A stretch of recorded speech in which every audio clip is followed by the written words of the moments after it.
हरिओम।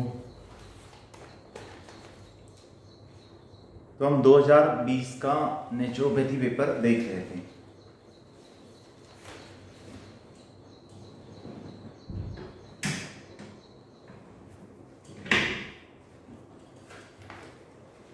दो 2020 का नेचुरोपैथी का पेपर। मसाज के बारे में हमने जान लिया था पिछले वक्त। तो आज की तारीख है 3 मई और 2020 का नेचुरोपैथी का पेपर हम देख रहे हैं। उसमें क्वेश्चन नंबर 6 और सेक्शन क खाली दिलेल्या गोष्टी स्पष्ट करा। अभी डोसा, ठीक है, ये तो खाने की चीज है, ये कोई भी लिख सकता है। माला, नारी और पंचकर्म। माला, इसको मुझे भी समझना पड़ेगा। नाड़ी क्या होती है और पंचकर्म। तो नाड़ी का ज्ञान आयुर्वेद अंतर्गत आता है। अब जब भी आयुर्वेद में नाड़ी देखते हैं तो खुद की अगर नाड़ी देखना है तो ऐसे देखते हैं, ठीक है। जैसे अंगुष्ठ मूल, यहां से अंगूठा हिलता है उसको बोलते हैं अंगुष्ठ मूल। तो अंगुष्ठ मूल से 2 अंगुल नीचे यहां पर नाड़ी को कैच करना होता है। और सबसे पहली उंगली जो होती है वहां पर वात, दूसरी उंगली जो होती है वहां पर पित्त, और तीसरी उंगली जो होती है वहां पर कफ रहता है। ऐसे आप लिख सकते हैं अपने नोटबुक में। तर्जनी से वात को डायग्नोस करते हैं, मध्यमा जो है उससे पित्त को डायग्नोस करते हैं, और अनामिका जो है उस उंगली से कफ को डायग्नोस करते हैं, ठीक है। तो यहां पर ऐसे रखते हैं, ठीक है।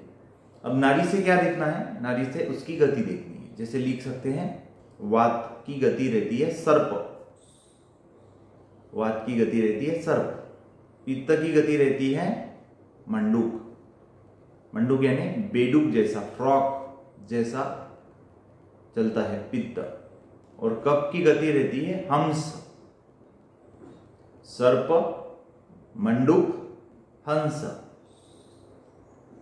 सर्प, मंडूक, हंस, ठीक है।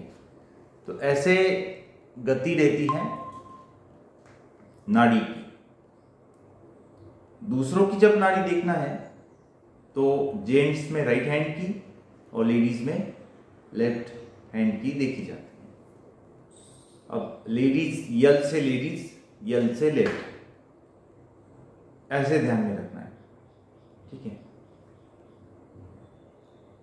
और खुद की नाड़ी देखनी है तो ऐसे अंदर से हाथ डालेंगे और ऐसे देख लेंगे। पहली उंगली वात, दूसरी पित्त, तीसरी कफ, ऐसे देख लेंगे, ठीक है। नाड़ी से जो गति है उसको चेक करना है। जैसे अभी मैंने बताया कि वायु, वात की नाड़ी सर्प रहती है, पित्त की नाड़ी कफ रहती है, पित्त की नाड़ी जो है वो मंडूक रहती है, और कफ की नाड़ी हंस रहती है, ठीक है।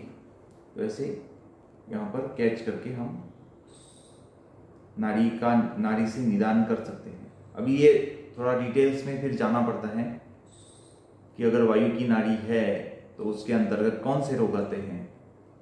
तो 80 तरह के वात रोग जो है उसका निदान वायु की नाड़ी से होता है।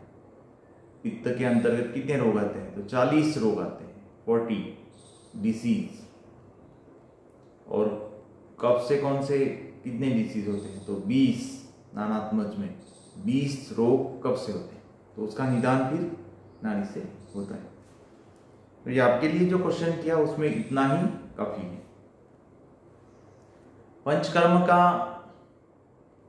पंचकर्म में 5 चीजें आती हैं।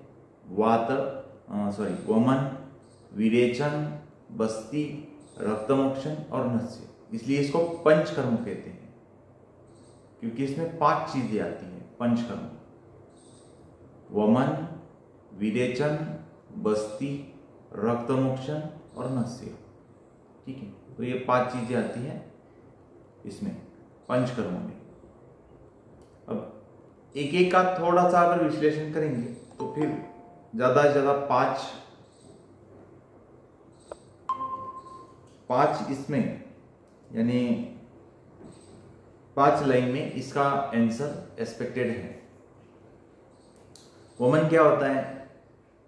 उदर से यानी पेट से उल्टी करके उदरगत दोषों को यानी पेट के दोषों को बाहर निकालना, उसको बोलते हैं वमन। आप ये लिख भी सकते हैं, उल्टी करके पेट के दोषों को बाहर निकालना।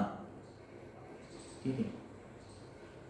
और विरेचन, टट्टी करके यानी पेट को साफ करके पूरे इंटेस्टाइन को, छोटी बड़ी आंतों को साफ करना, छोटी आंतों को साफ करना। विरेचन यानी जुलाब करवाना। ठीक है। लूज मोशंस तो डिसीज एज लाइक डिसीज होता है, लेकिन हम जैसे डिसीज से अलग एक उपचार के स्तर पर विरेचन करते हैं, रेचन चिकित्सा। ठीक है, विरेचन। फिर बस्ती है, यानी बाई करवट सो के एक रबर कैथेटर जो होता है उसके माध्यम से एनस के थ्रू, ठीक है, एनस के थ्रू लार्ज इंटेस्टाइन में कुछ मेडिसिन पुश करना, उसको बोलते हैं बस्ती। ठीक है। अब आयुर्वेद में अलग अलग तरह की औषधियां हैं और उन औषधियों से अलग अलग रोगों का उपचार किया जाता है। तो डिपेंड्स करता है फिर रोग कौन से है, उसके अनुसार फिर वो बस्ती देते हैं। बहुत ही इंपॉर्टेंट ये क्रिया है बस्ती। अगर बस्ती वायु के रोग में अगर हम देंगे तो वायु की ट्रीटमेंट बहुत जल्दी हो जाती है। आयुर्वेद में ऐसे लिखा है कि सभी उपचार एक तरफ और बस्ती उपचार एक तरफ। इतना महत्व है इस बस्ती का पंचकर्म के अंतर्गत और पूरे आयुर्वेद में। बहुत से लोग तो बोलते हैं Ayurveda minus Basti is equal to 0। Ayurveda से अगर बस्ती को निकाल दिया जाए तो फिर कुछ बचेगा ही नहीं, है ना। आयुर्वेद 0 हो जाएगा, ऐसे समझते हैं। यानी इतना इंपॉर्टेंस है बस्ती का। नस्य यानी नाक में तेल डालना, चेहरे के ऊपर मसाज की जाती है, फिर इसको भाप दी जाती है और ऐसे नाक में तेल डालते हैं, उसको बोलते हैं नस्य। और रक्तमोक्षण यानी यहां से खून निकालना। एक तो यहां से निकालते हैं तो दाहिने हाथ से निकालते हैं, या फिर जहां पर रोग है वहां पर लीच लगा के, लीच एप्लीकेशन करके वहां से रक्तमोक्षण कराया जाता है। अभी जब आप एग्जाम देने के लिए आओगे, जो लोग अभी एग्जाम दे रहे हैं, तो उनका मैं शाम को 4 बजे एक क्लास यहाँ पर 4:30 बजे क्लास लूँगा। ठीक है। वो लोग आएंगे, पौन घंटे तक यहाँ पर उनका क्लास चलेगा। ठीक है। क्योंकि बहुत से लोग बाहर गांव हैं तो एग्जाम के कारण तो यहाँ पर आएंगे और रुकेंगे, इसलिए उनका क्लास यहाँ पर रहेगा। ठीक है। अभी आज का 1-2 प्रश्न हमारे बाकी रह गए थे, तो आज का हमारा लास्ट क्लास है। और ऑलरेडी मैंने शनिवार को आपको बताया था कि रविवार और सोमवार क्लास बंद रहेगा। फिर भी कुछ स्टूडेंट का ध्यान नहीं था, उन्होंने पूछा कि सर, कल पूछा था कि सर क्लास है क्या। तो ऑलरेडी मैंने जानकारी दी थी आपको कि रविवार और सोमवार 2 दिन क्लास नहीं रहेगी। और हमने 2021 और 2020 का पेपर देखना था, तो अभी ये लास्ट क्वेश्चन है। आज से फिर आपको आपके एग्जाम की तैयारी करनी है और 9 तारीख को शाम को आप फिर एक यहाँ पर क्लास करने के लिए यानी आओगे और पौन घंटा आपका क्लास यहाँ पर चलेगा। उसमें फिर आपको बहुत कुछ देखने को मिलेगा। कुछ मशीनें जो मैंने दिखाई है वो प्रत्यक्ष रूप से आपको अनुभव करने को मिलेंगी। ठीक है, पंचकर्म सेंटर जो है ये देखने को मिलेगा। और जिनकी एग्जाम नहीं है अगर वो आ सकते हैं तो उन्हें भी आना है। ठीक है, अगर आपको कोई समस्या रहती है एग्जाम के इसमें, अभी तो मुझे ऐसा लगता है कि जिनका एग्जाम है उसमें से एक भी आज नहीं जुड़ा है। ठीक है, क्योंकि लोग खाने पीने के बहुत लालची है ना। आज है त्योहार तो सुबह उठेंगे, खाने पीने की चीज़ें करेंगे, खाएंगे, रोगी हो जाएंगे और फिर सो जाएंगे। तो आज एग्ज़ाम वाले जो है वो उसमें से एक भी जुड़ा हुआ नहीं है। ठीक है, ऑलरेडी मैंने शनिवार को बताया था कि आपका मंगलवार क्लास रहेगा सुबह 6:30 बजे। ठीक है, कोई बात नहीं।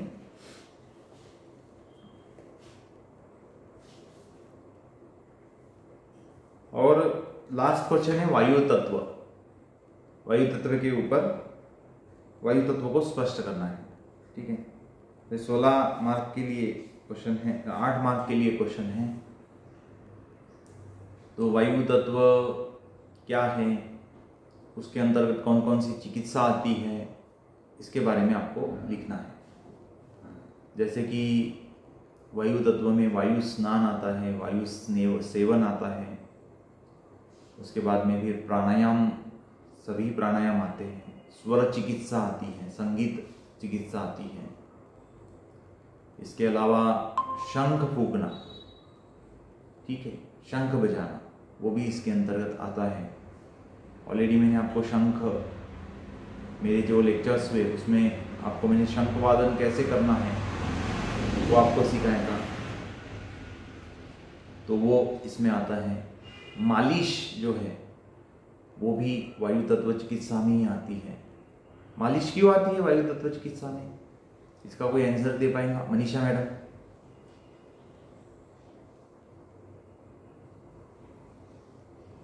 काय सर, एकदा सांगा परत। मालिश वायु तत्व चिकित्सा में क्यों आती है?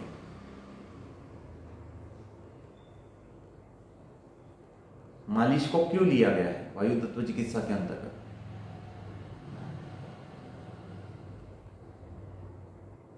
इसका आंसर ये है कि वायु तत्व की जो तन्मात्रा है वो स्पर्श है, टच जिसको हम बोलते हैं वो है। और स्पर्श कहां पर होता है? स्किन के ऊपर होता है। इसलिए अगर यहां पर अगर कोई ट्रीटमेंट हो रही है तो फिर वो वायु के अंतर्गत ही होगी। जैसे कि आकाश की तन्मात्रा शब्द है। आकाश की तन्मात्रा क्या है? शब्द है। तो आकाश तो हम कान से सुनते हैं, तो उसका संबंध कान से आएगा। वायु की तन्मात्रा क्या है? स्पर्श है, तो उसका संबंध चमड़ी से आएगा। उसके बाद में आंखें जो है, अग्नि तत्व की तन्मात्रा क्या है? दर्शन, देखना, दृष्टि। जल की तन्मात्रा क्या है? जीभ यानी रसना, है ना। और पृथ्वी की तन्मात्रा क्या है? गंध, ठीक है, सूंघते हम नाक से, ठीक है, तो पृथ्वी की तन्मात्रा गंध है, तो सूंघेंगे नाक से। तो ये पंच महाभूत अंतर्गत वायु तत्व चिकित्सा में ये आपको पता होना चाहिए। वैसे भी एक जनरल नॉलेज ये होना चाहिए कौन से महाभूत की कौन सी तन्मात्रा है, तो उससे फिर आप जानेंगे कि आकाश के अंतर्गत कौन सी उपचार पद्धति आएंगी, अग्नि के अंतर्गत कौन सी आएंगी, जल के अंतर्गत कौन सी आएंगी। ठीक है, तो ये आप समझ पाओगे। तो यहां पर 2020 का पेपर पूर्ण होता है। अगर आप कोई क्वेश्चन करना चाहते हैं, क्योंकि नेचुरोपैथी के 2 मैंने पेपर लिए, मॉडल क्वेश्चन पेपर, और इसमें कल थोड़ा सा बेसिक सुजोग जो है वो आपको सिखाया जाएगा। कल से यहाँ से पेपर पूर्ण हो जाते हैं। तो कल 8 बजे क्लास रहेगी आपकी, ठीक है। मेरा सुजोक का क्लास शुरू हो रहा है, तो उसके अंतर्गत ही मैं आपको सुजोक क्या चिकित्सा पद्धति होती है इसके बारे में मैं एक बेसिक जो इंट्रोडक्टरी पार्ट है वो आपको मैं सिखाऊंगा, ठीक है। तो कल 8 से 9 क्लास रहेगी, है ना। जो भी चाहते हैं सुजोक को पढ़ना सीखना वो 8 बजे क्लास को ज्वाइन कर सकते हैं, ठीक है सर। और किसी को अगर अभी कुछ पूछना है पेपर के बारे में, सुजोक का इंट्रोडक्शन करने के बाद में मैं आपको एक्यूप्रेशर के सिद्धांत और उसका भी इंट्रोडक्शन कराऊंगा, ठीक है। और जितने भी स्टूडेंट है ना, आप म्यूट करेंगे अभी 2 मिनट। जितने भी स्टूडेंट हैं वो एक दूसरे को आप बताओ, आपके व्हाट्सएप ग्रुप में लोगों के नंबर है ना। यहाँ पर 3-4 लोग ज्वाइन होते हैं, ठीक है कि आप आ नहीं सकते यहाँ पर, लेकिन आप घर से तो ज्वाइन कर सकते हैं। तो एक बात को अगर आप समझ गए, है ना। सुनीता मैडम आप म्यूट करेंगे 1-2 मिनट, फिर आप पूछ सकेंगे। तो आप घर से तो ज्वाइन कर सकते हैं, और आपको पता रहता है कि 6:30 बजे हमारी क्लास होती है। तो आप सुबह उठ के थोड़ा सा अगर 6:15 बजे 6-6:15 बजे अगर उठ के अगर मोबाइल देखेंगे कि लिंक है क्या, और शनिवार को तो मैंने बताया था आपको कि मंगलवार क्लास रहेंगी, लेकिन फिर भी आज जिनकी एग्जाम है वो कोई ज्वाइन नहीं हुआ है, ठीक है। कोई बात नहीं, ठीक है। तो अभी तो यहाँ पर पेपर पैटर्न पूरा हो जाता है। कल से आपको 8 बजे ज्वाइन करना है। उसमें आपको इंट्रोडक्टरी सुजोक सीखने को मिलेगा। एक बैच मेरी शुरू हो रही है। इंट्रोडक्टरी तक आपको आपके सिलेबस में दिया हुआ है। फिर आगे जितने भी स्टूडेंट ने इस कोर्स के लिए एडमिशन लिया हुआ है वो आगे पढ़ पाएंगे, सीख पाएंगे, ठीक है। तो जितना सिलेबस में है उतना कल से शुरू हो जाएगा। अभी अगर आपको कोई क्वेश्चन है तो पूछ सकते हैं। सुनीता मैडम आप पूछ सकते हैं। जैसे कल क्लास अटेंड नहीं कर पाए तो उसके बारे में कुछ आप व्हाट्सएप ग्रुप पे डालेंगे क्या? जैसे मेरा अटेंड करना नहीं हो पाएगा 8 बजे। नहीं, अभी इसका जो लिंक है व्हाट्सएप लिंक वो नहीं बनाया है, और मुश्किल ये जा रही है कि एक ऐप का जो पैकेज है वो परचेज करना पड़ता है। उसके बाद में जो मैं रिकॉर्डिंग यहाँ पर बनाता हूँ उसको हम GB से MB में कन्वर्ट कर सकते हैं। अभी प्रॉब्लम ये है कि GB से MB में अगर कन्वर्ट ना करें तो आप YouTube को इस वीडियो को लिंक नहीं कर पाते, क्योंकि वो वीडियो इतना बड़ा रहता है ना, तो उसको कन्वर्ट करना पड़ता है। उसके बाद में वो बात होती है। तो आपको सभी को टाइम एडजस्ट करके लाइव क्लास ही ज्वाइन करना पड़ेगा। जो लाइव करेंगे उनको ही ये नॉलेज मिलेगा। अगर कोई नोट्स वगैरह भी डाले तो भी चलेगा? हाँ, नोट्स जितने भी अभी लोग हैं जो क्लास करेंगे उनको मैं एक रिक्वेस्ट करूंगा, आप स्क्रीन स्नैप जब क्लास चलेगी तो स्क्रीन के फोटो लीजिए और ग्रुप के ऊपर डाल दीजिए, ताकि जो एब्सेंट है वो उस स्नैप को देखेंगे। जैसे टीवी के ऊपर यहाँ पर जो स्क्रीन है उसके ऊपर मैं कुछ क्लिप आपको दिखाऊंगा, तो उसके फोटो लेके आप डालिए। क्योंकि मैं तो क्लास में रहता हूँ, एक मोबाइल में रिकॉर्डिंग चलता है, दूसरे मोबाइल पर रिकॉर्डिंग क्लास चलती है। तो आप में से ही कोई एक आप बोलिए, मैडम अगर आपका कोई दोस्त है इस व्हाट्सएप ग्रुप में तो उनको बोल दीजिए कि आप करेंगे, आप फोटो खींचेंगे और मुझे डाल देंगे या फिर ग्रुप के ऊपर डाल देंगे, ठीक है। नोट्स यानी इसका एक किताब रहता है, ये किताब रहता है। नोट्स की कोई आवश्यकता, छोटा सा किताब है, नोट्स टाइप ही है। इस किताब को अगर आप परचेस करते हैं 135 रुपए का ये किताब है, तो ये पूरा नोट्स इसमें आ जाता है सुजोक थेरेपी का। और ये ओरिजिनल किताब है, ISA का लोगो है पीछे से। बाकी बाजार में डुप्लीकेट किताब भी मिलती है। अब ये जो है ये डुप्लीकेट किताब है सुजोक चिकित्सा। आशा माहेश्वरी। डुप्लीकेट यानी इसमें भी नॉलेज है लेकिन ये ISA का नहीं है। इसमें देखो लोगो कहीं पर भी नहीं है लोगो, तो ये ISA की किताब नहीं है। अधिकतम लोग आशा माहेश्वरी की किताब ही यूज करते हैं, ये गलत बात है। आप अगर आप यूज करना चाहेंगे तो इस किताब को आप यूज करो। ये है सुजोग की ओरिजिनल किताब। और कोई क्वेश्चन किसी का पेपर के संबंध में? वो टेक्स्ट बुक कहाँ पर मिलेगी सर, कौन से बुक डिपो में? इसका चलन बहुत कम है, तो इसलिए ये मेरे पास मेरे मेडिकल शॉप के ऊपर मैंने रखी हुई है। जिसको भी चाहिए जवाहर नगर में वैष्णवी अपार्टमेंट नंबर 6 वहाँ पर मेडिकल शॉप है, उस मेडिकल शॉप में ये किताबें रखी हुई है। आप यहाँ आके परचेस करके लेके जा सकते हैं। Okay sir. और कोई किसी का क्वेश्चन? आप में से है ना कोई एग्जाम को नहीं है, इसलिए आपको क्वेश्चन अगर ना आए तो भी कोई प्रॉब्लम नहीं, क्योंकि आपको बहुत कुछ पढ़ाना भी बाकी है। और जिनका एग्जाम है वो अभी सोए हुए हैं, तो कोई बात नहीं। इसलिए कॉलेज जो है वो लेक्चर नहीं लेता। क्यों? क्योंकि 60 लोगों के लिए लेक्चर लेते हैं, तो 2-3 लोग ही वहाँ पर आते हैं क्लास के लिए। इसलिए हमने सर ने क्लास बंद कर दिया। ठीक है, लेकिन फिर भी मेरी एक गुजारिश है कॉलेज से कि वो क्लास लेंगे, तो जितने आएंगे उतने ही लोगों का क्लास होगा।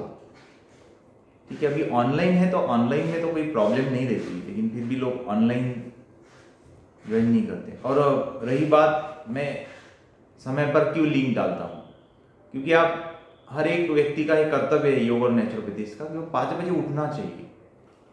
और आप इस बात को समझते हैं कि 6:30 बजे हमारी क्लास रहती है, एक बार देख लेना चाहिए कि लिंक आई है क्या। ठीक है, अलर्ट रहना चाहिए।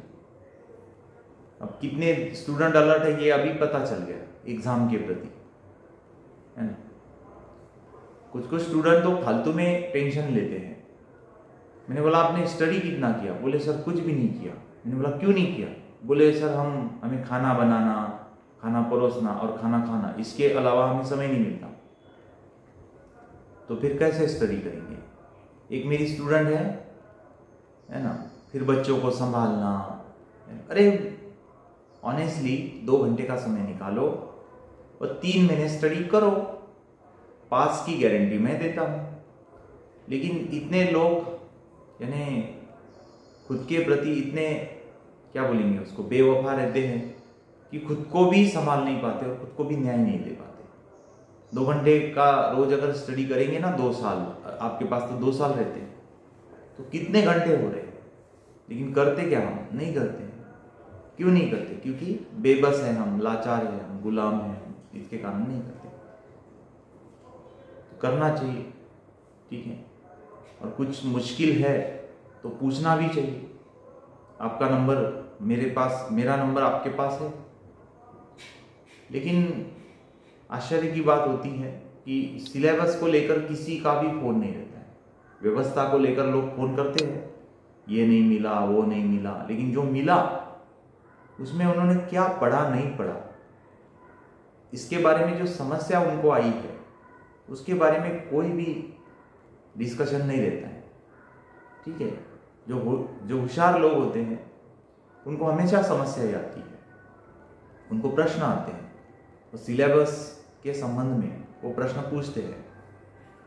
ठीक है, इसलिए मैं एक्सपेक्ट करता हूँ कि आप भी पढ़े और कुछ प्रश्न, या फिर प्रश्न अगर नहीं है तो फिर डिस्कस ही कर सकते हैं कि सर ये पॉइंट है, इसके ऊपर थोड़ा सा मैं चाहता हूँ 2-3-5 मिनट का डिस्कशन, क्योंकि इस विषय को और मैं गंभीरता के साथ सीखना चाहता हूँ, पढ़ना चाहता हूँ।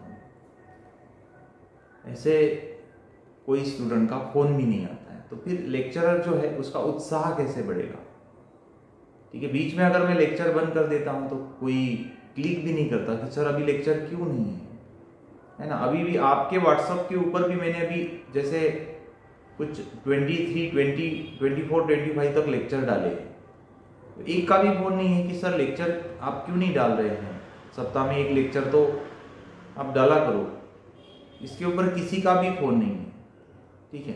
डालना होगा तो डालो, नहीं तो वैसे भी तो हमें समय नहीं है। सर है ना? हॅलो हाँ सर, मला असं वाटलं की एक्झाम आहे म्हणून कदाचित तुम्ही टाकत नसाल, म्हणून मी तुम्हाला काही कॉल नाही केला।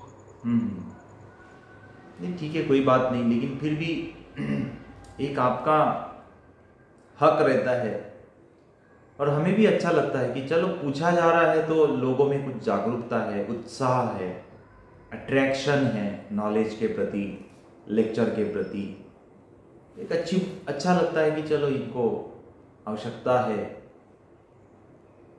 अभी किसी का फोन नहीं, हम वैसे भी इस मोबाइल के सामने बैठने के बाद में एक ऐसे पागल जैसा ही लगता है कि बस अभी क्लास में कुछ भी नहीं है और हम वैसे ही, है ना, बोल रहे हैं, ठीक है। अगर जिसको मोबाइल का नॉलेज नहीं है वो अगर देख लेगा ना तो पागल ही समझ लेगा कि अरे ये क्या अकेला बैठा हुआ व्यक्ति है ना, दो कुछ ऐसे चिप सामने है और बकबक कर रहा है, बोल रहा है, ठीक है। तो कैसे इंटरेक्शन बहुत आवश्यक होता है। इंटरेक्शन अगर होगा तो हमारा उत्साह, सिखाने वाले का उत्साह बढ़ता है। अभी कुछ लोगों का ऐसा कहना था कि लेवल ये अपना जो है फिजिक्स और केमिस्ट्री और बायोलॉजी और बॉटनी, उसका लेक्चर ही नहीं लिया, है ना। सुनीता मैडम ऑफ करिए आपका माइक। उसके लेक्चर नहीं लिए। फिर वो नम्रता मैडम है लेक्चरर, उनसे मैंने बात की, उन्होंने कहा कि सर कुछ भी नहीं, तो 2-4 लोग ज्वाइन होते हैं, बोले 8-10 लोग ज्वाइन होते हैं, बाकी लोग तो कुछ ज्वाइन ही नहीं होते हैं। अब प्रॉब्लम ये रहता है कि आपको आपके समय पर लेक्चर चाहिए। अब 60 लोग है ना, 2 बैच में 60 लोग हैं, वैसे तो 120 लोग हैं। ये तो 120 में कैसे टाइम को एडजस्ट करेंगे? कोई बोलता है 6 बजे लो, कोई बोलता है 7 बजे लो, कोई बोलता है 8 बजे लो, कोई बोलता है दोपहर को लो, कोई बोलता है शाम को लो, कोई बोलता है रात को 9 को लो, है ना। बोलने वाले वैसे बहुत कम है क्योंकि उनको लेक्चर की कोई आवश्यकता ही नहीं है। 2-4 लोग हैं जो बोलते हैं, अलग अलग समय पर डिमांड करते हैं। तो ये कैसे संभव है कि अलग अलग समय पर हम कैसे ले? आप प्रायोरिटी दो। अब किसी ने एक व्हाट्सएप डाल दिया था कि सर मेरा दोपहर को नहीं जमता, कोई प्रॉब्लम नहीं, फिर सुबह तो जमता है, तो उन्होंने कभी लेक्चर ही अटेंड नहीं किया। अभी मैंने उनको ध्यान में रखकर समय बदल दिया, सुबह का ले लिया, तो कभी दिखे ही नहीं शायद मुझे, है ना। यानी लोगों को लेक्चर ही करना नहीं है, फालतू में हमें एडजस्ट नहीं होता और हमारा फिर बच्चों का ट्यूशन रहता है और फिर हमारा ऑफिस रहता है, फिर हमें काम रहता है, कुछ ना कुछ, है ना। अरे आधे घंटे का 30 मिनट के लिए आपको आपके घर में एडजस्ट करना है, फिर भी आप रीजन दे रहे हो, ठीक है। और ये तो समय ऐसा है कि यहाँ पर तो किसी को काम ही नहीं रहता है, 7-8 बजे के बाद में काम शुरू हो जाते हैं लोग के। अब सुबह थोड़ा जल्दी उठना पड़ता है, लेकिन वो भी दिक्कत की बात है। फिर सुबह उठना, कौन उठेगा, कौन नहाएगा, कौन, है ना, तैयारी करके बैठेगा, ये भी प्रॉब्लम है लोगों।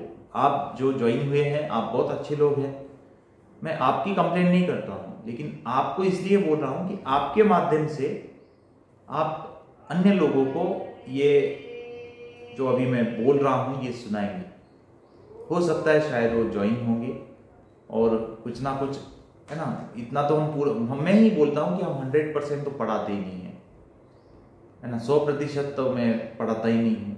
जितना 50% मैं पढ़ा रहा हूँ, उसमें से 50 में से अगर आप 5% लोगे तो क्या पढ़ाई होगी फिर आपकी, ठीक है। तो जो भी लेक्चरर क्लास ले रहा है उसको प्रायोरिटी दो, प्राथमिकता दो, ठीक है। तो क्या हो जाएगा, आप वही करोगे जो जिसको आपने प्रायोरिटी दी हुई है, ठीक है। बहुत बार देखो आप एक क्या करते हो कि हमें घूमने जाना है और जिस दिन आपको निकलना है उस दिन कुछ दुखद वार्ता आप सुन लेते हैं और क्या कर देते हैं, घूमने के लिए जो आप जा रहे थे उसका रिजर्वेशन आप कैंसिल कर देते हैं। आपने क्या कर दिया, आपने उसको प्रायोरिटी नहीं दी, फिर घूमने के लिए प्रायोरिटी नहीं दी। आपको जो वार्ता आपने सुनी वहां पर आप चले गए सबसे पहले। क्या आपका प्लानिंग था उसके बारे में? नहीं, प्लानिंग नहीं था। फिर भी आपने वारदात सुनी, सब प्लानिंग आपका जो था कैंसिल कर दिया, उधर चले गए। क्यों चले गए? क्योंकि आपने उस बात को प्रायोरिटी दी। सब बातें प्रायोरिटी के ऊपर डिपेंड करता है, ठीक है। शाम को भी मैंने क्लास रखी थी, तो ऐसे समय रखी थी जहां पर लोगों का ऑफिशियल ड्यूटी खत्म हो जाता है। अब सुबह भी क्लास रखी है तो ये कोई ऑफिशियल टाइम नहीं है, लेकिन फिर भी लोग, है ना, ज्वाइन नहीं हो पाते।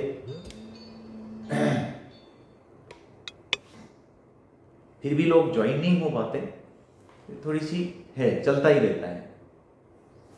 मुझे तो जितने 4-5 लोग ज्वाइन हुए उन्हीं को लेकर थोड़ा आनंद में व्यक्त करता हूं।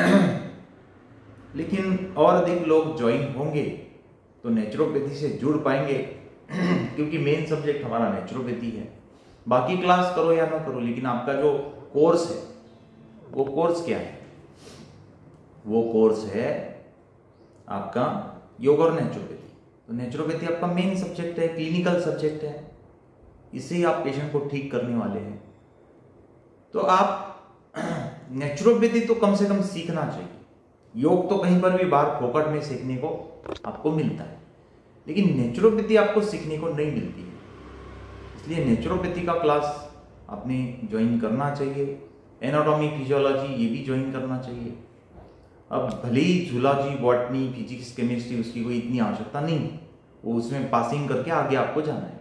वो कोई आपको प्रैक्टिस में पूछेगा नहीं कि H2O का फार्मूला, यानी H2O क्या है, पानी क्या है, ठीक है, ये कोई आपको पूछेगा नहीं, ठीक है। और कोई क्वेश्चन होगा तो आप बता सकते हैं। मुझे बहुत ऐसे लगता है, बहुत बार मैं बोलता हूँ तो मेरे दिल का दर्द आपको महसूस होता होगा कि मैं चाहता हूँ, मुझे कोई ज़्यादा इनकम नहीं होती है इसमें, मेरे प्रैक्टिस में मुझे ज़्यादा इनकम होती है। यहाँ पर कोई लेक्चर लेने से मुझे कहीं 500 या 1000 रुपये लेक्चर नहीं मिलता है, ठीक है।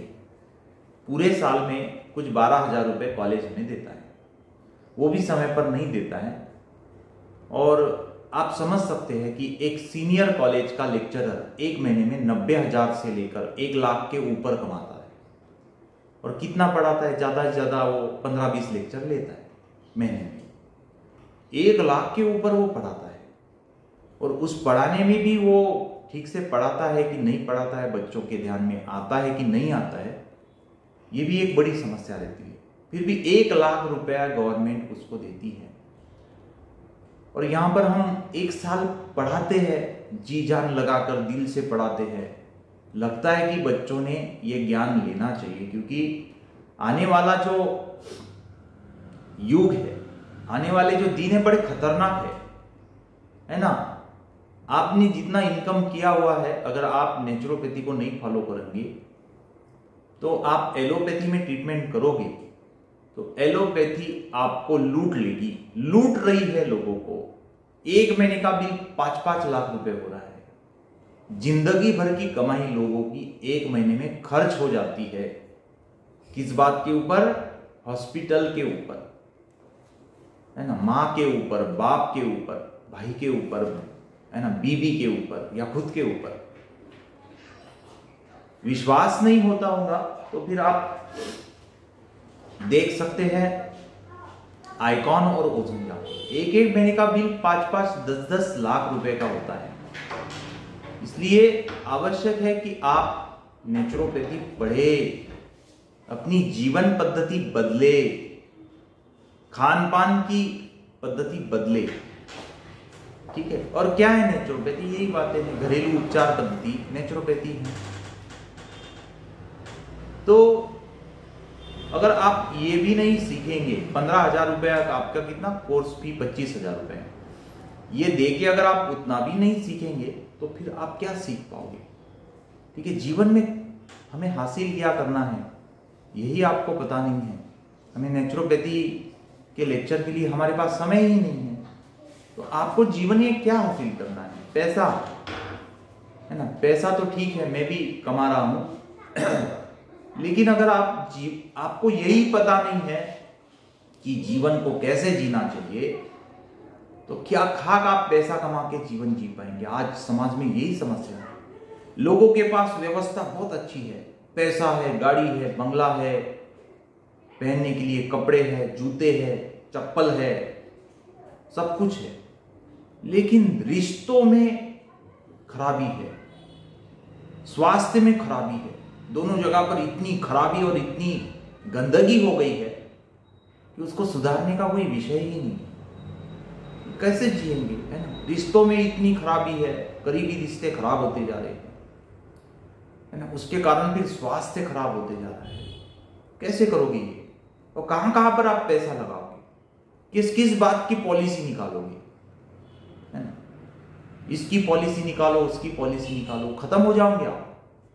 ठीक है, ये हमारी भारतीय चिकित्सा पद्धति है, इसको सीखो, लोगों को बताओ, सिखाओ और इसको फॉलो करो। रोग होने के बाद में आप नेचुरोपैथी में ट्रीटमेंट लो, आयुर्वेद में ट्रीटमेंट लो, योग में ट्रीटमेंट लो। ठीक है, नेचुरोपैथी का दवाखाना डालने के बाद में बहुत हमें दर्द होता है ना? हमारे ही स्टूडेंट आइकॉन और ओजोन में और बड़े बड़े एलोपैथी कंसल्टेंट के पास चले जाते हैं और नेचुरोपैथी में पूछते भी नहीं कि सर इसका उपचार होगा या नहीं होगा। अपनी माँ का, अपने बाप का, अपने भाई का डायबिटीज का ट्रीटमेंट एलोपैथी डॉक्टर के पास करें और सपना देख रहे हैं कि नेचुरोपैथी के अच्छे दिन आने चाहिए। कैसे आएंगे अच्छे दिन? आप खुद के माँ बाप का ट्रीटमेंट बाहर कर रहे हो, नेचुरोपैथी की तरफ नहीं आ रहे हो, योग के तरफ, आयुर्वेद के तरफ नहीं आ रहे हो, तो फिर कैसे नेचुरोपैथी, आयुर्वेद, वो पैथी और उसके लोग आगे बढ़ेंगे, है ना? उसको भी सपोर्ट लगता है, उसको भी पैसा लगता है आगे बढ़ने के लिए। तो ये भी बात ध्यान में रखो। अगर आप खुद नहीं कर सकते हो ट्रीटमेंट, तो आप पूछ सकते हैं कि सर डायबिटीज है मेरे बाप को, मेरे पिता को, तो कैसे ट्रीटमेंट करें? पूछो मुझे, मैं बताऊंगा आपको। लेकिन एक भी बच्चे का फोन नहीं है, एक भी कोई किसी का ट्रीटमेंट के लिए भी किसी का कॉल नहीं है। बहुत खराब लगता है कि अरे भाई बीमार तो पड़ते होंगे लोग, बीमार नहीं पड़ते होंगे ऐसी तो बात नहीं है। आपके घर में कोई बीमार नहीं, ऐसी भी बात नहीं है ना? फिर भी एलोपैथी की बड़ी बड़ी फाइलें लेके लाखों रुपया देते हैं एलोपैथी में, और इधर एक मसाज करने के लिए नहीं आते हैं। बहुत खराब लगता है ना? लाखों रुपया खर्च करने के बाद में भी इतना स्कोप नेचुरोपैथी को नहीं है। क्यों नहीं है? अपने ही लोग समझ नहीं पाते, स्टूडेंट नहीं समझ पाते इस बात को। ठीक है, अकोला में जितने स्टूडेंट हैं, कितने लोगों ने नेचुरोपैथी का ट्रीटमेंट कराया? एक ने भी नहीं कराया। बस पेपर में जाना, सवाल करना, फिर पर्चा लेके घर में बैठ जाना। ठीक है, बातें बहुत है, मैं इसमें समय नहीं जाया नहीं करना चाहता, लेकिन अभी आज का लास्ट दिन था यानी पेपर डिस्कशन का, इसलिए मैंने ये बात और मेरे दिल का दर्द जो है वो मैंने आपको बताया। क्योंकि 12,000 रुपये में पूरे साल पढ़ाना, कोई नहीं पढ़ाता आज। एक प्लम्बर भी 12,000 रुपये में एक साल नहीं काम करेगा, है ना? लेकिन हम लोगों को काम करना पड़ता है।